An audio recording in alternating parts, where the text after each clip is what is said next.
होंगे। तो आज हम पढ़ने वाले हैं इस्म की 3 किस्में मैंने बता दिया है। जैसे कि इस्म के बारे में इस्म ज़ामिर, इस्म मस्दर और इस्म मुस्तक। ठीक, ये हमारे 3 इस्म की किस्में होती हैं, जिसमें मैंने इस्म ज़ामिर को बहुत ही बखूबी से और बहुत ही अच्छे तरीके से आप सबको पढ़ा दिया है और समझा दिया है, बता दिया है। ठीक है, तो आज हम पढ़ने वाले हैं इस्म मुस्तक। इस्म मुस्तक क्या है? तो ठीक है, आइए आज की वीडियो में जानते हैं कि इस्म मुस्तक क्या है, इसे क्या कहते हैं, और बहुत ही बेहतर तरीके से उसका डिफिनेशन बताऊंगी, ताकि आप लोगों को समझ में आ जाएगा और आपके माइंड बिल्कुल ही बेहतर तरीके से सेट हो जाएगा और कोई भी डाउट नहीं रहेगा। क्योंकि एग्ज़ाम आ रहा है और एग्ज़ाम की तैयारी बहुत ही ज़ोरों शोरों से है और बहुत ही मेहनत के साथ करना है। तो चलिए फटाफट से हम इसका पढ़ते हैं इस्म मुस्तक क्या है। ठीक है, जैसा कि मैंने यहाँ पे लिखा है इस्म मुस्तक। इस्म को तो बारे में मैंने भी पढ़ाई दिया है कि इस्म मतलब होता है नाउन, किसी नाम, स्थान, वस्तु अथवा किसी भी वस्तु के नाम को हम क्या बोलते हैं? इस्म बोलते हैं, नाउन बोलते हैं और हिंदी में उसे संज्ञा बोलते हैं। ठीक है, तो आज हम पढ़ेंगे इस्म मुस्तक के बारे में कि इस्म मुस्तक क्या है। इस्म मुस्तक के माने है, इस्म मुस्तक के माने हैं निकलने की जगह, बुनियाद, जो उससे बहुत से अल्फाज बनते हैं, इसलिए इसे हम इस्म मुस्तक कहते हैं। ठीक है, कोई बात नहीं। अभी मैं जैसे या इस्म मस्दर से मुराद वह इस्म है जो खुद तो किसी से ना निकले।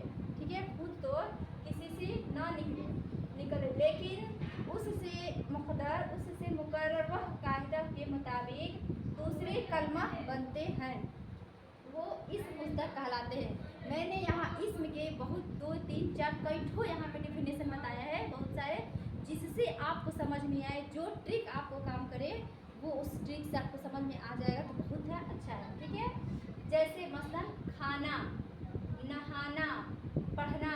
ठीक है, ये हमारा एग्जाम्पल है। सोना, पीना, धोना, आना जाना वगैरह। सबसे मेन इम्पोर्टेंट और बहुत ही खास ट्रिक मैं आप लोग को बता रही हूँ, ध्यान से उसको सुनिएगा कि इस मुस्तक को पहचानने का जो तरीका है वो हमारा क्या होता है? ना। ठीक है, लास्ट में क्या आता है? ना आता है। जब लास्ट में जिस फेल के में लास्ट में ना आता है, समझ जाइए कि ये हमारा इस्म मुस्तर है।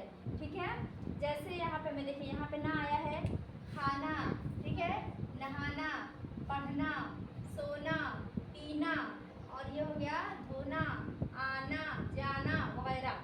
ठीक है, इन सब में क्या है? हमारा ना आया है। ठीक, ये हमारा इस्म मुस्तर हो गया है। लेकिन हाँ, एक बात ख्याल करिएगा, इसका मतलब कि ये नहीं है कि बारे में, इसका मतलब ये नहीं कि जिस भी फेल में ना आए तो वो हमारा फेल मुस्तर हो, नहीं, हरगिज़ नहीं।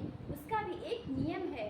ठीक है, जैसे कि यहाँ पे मैंने शॉर्टकट पे लिखा है जगह ना होने की वजह से। जैसे हमारा सोना, फिर ये हो गया ताना। तो सोना एक आराम करना होता है, अरमान फरमाने वाला सोना होता है, और एक होता है गोल्ड में सोना, जिसे हम धातु कहते हैं, पहनते हैं। ठीक है, ये सोना हो गया, तो इससे भी ना आ रहा है।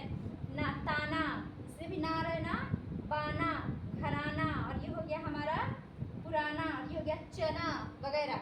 लेकिन ये हमारा क्या है? मस्तर नहीं है। क्यों नहीं है? अभी नीचे मैं बताऊंगी, तो आप लोग बहुत बेहतर तरीके से समझ में आ जाएगा।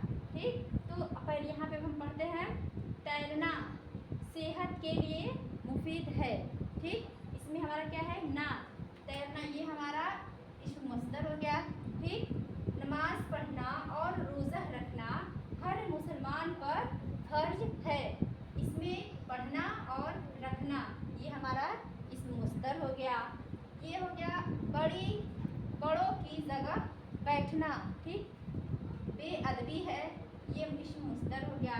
नहाना सेहत के लिए ज़रूरी है, ये इस्म मुस्तर हो गया। ठीक है, आई होप यहाँ तक आप लोगों ने बिल्कुल बेहतर तरीके से समझ गए होंगे। ठीक है, अब यहाँ पढ़ते हैं मुस्तर की पहचान।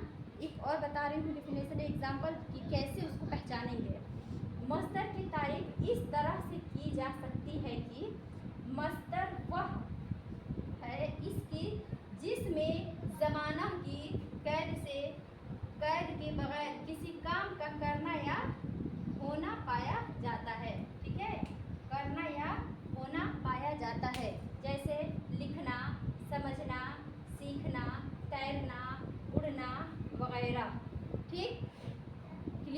पे अब मस्दर की एक बड़ी पहचान बता रही हूँ कि यह है कि मस्दर ना को दूर करने पर उम्र का सीगा रह जाता है। जैसे लिखने से लिख, पढ़ना से पढ़ और खाना से खा। ठीक है, अब मैं बता रही हूँ जैसे कि मान लीजिए यहाँ पे हमने लिखा है ताना।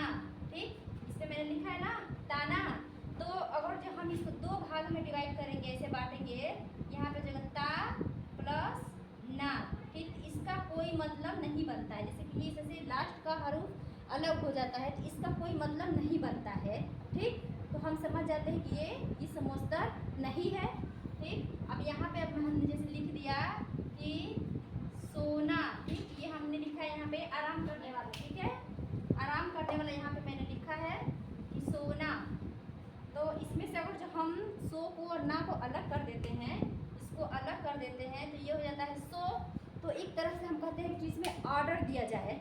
सो ना अलग हो, ना को अलग होने के बाद भी हमारा सो ऑर्डर दे रहे हैं उसको तुम, मतलब सो। तो ये हमारा क्या हो गया, इसमें मस्दर हो गया। अब जैसे लिख, ठीक है, जैसे कि हमारा लिखना है, लिखना, लिखना। ठीक, ये हमारा लिखना है। इसमें से भी हम ना को अलग कर देते हैं। ठीक है, चलिए अलग कर दिए, क्या हो गया, लिख। लिख हो गया ना, तो ये एक तरह से ऑर्डर दे दिया, यानी कि लिख, यानी कि लिख यहाँ और ना यहाँ लिख देंगे तो ना अलग हो गया, उसके बाद भी लिख हो गया। अलग होने के बाद भी वो एक मतलब क्रिया बनता है या वर्ड बनता है, ऑर्डर देने को होता है, ऑर्डर दिलाता है, ऑर्डर दिया जाता है, तो उसको हम बोलते हैं इस्म मस्दर। जैसे लिखना, ना अलग हो गया, लिख प्लस ना हो गया तो हो गया लिखना। तो ये हो गया हमारा इस्म मस्दर। ठीक है, अब जैसे कि यहाँ पे मैंने लिखा है जाना। ठीक, ये हो गया जा और ये हो गया ना, जाना। ठीक है, तो इसमें से हम ना को अलग कर देते हैं, जा यहाँ लिख देते हैं, ना को हटा देते हैं तो जा, यानी कि ऑर्डर दे दिए कि जाओ। ठीक, ऑर्डर वर्ड आ रहा है ना, खुद देखिए, आप सोचिए, जा। ना यानी कि ना हटा दिए, हम ना को अलग कर देते हैं तो जा, यानी कि ऑर्डर देते हैं कि जा।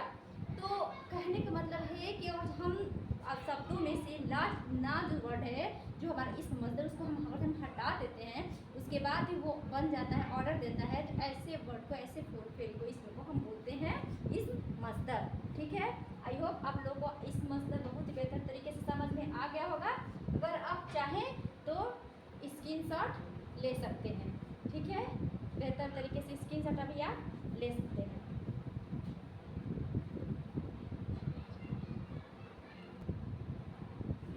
ठीक है, तो आई होप आप लोग को इस मस्दर बहुत ही बेहतर तरीके से समझ में आ गया होगा। तो सो प्लीज़ आपसे भी रिक्वेस्ट है कि ज़्यादा से ज़्यादा मुझे फॉलो करिए, लाइक करिए, कमेंट करिए, ताकि इस वीडियो का फ़ायदा हर वो स्टूडेंट को मिले जो एग्ज़ाम की तैयारी कर रहा है या करने वाला है, जिसको डेफिनेशन किसी भी वर्ड का, इसम का, फेल का, ज़माना का डेफिनेशन समझने में दिक्कत होता हो या बहुत ही प्रॉब्लम हो रहा हो, वो कन्फ्यूज हो जाए। तो मैं डेफिनेशन के साथ ही पढ़ाती हूँ बहुत ही बेहतर तरीके से, कि किसी को कोई कन्फ्यूज़न नहीं रहेगा। आई होप कि आप लोगों को समझ बहुत अच्छी तरीके से आ गया होगा।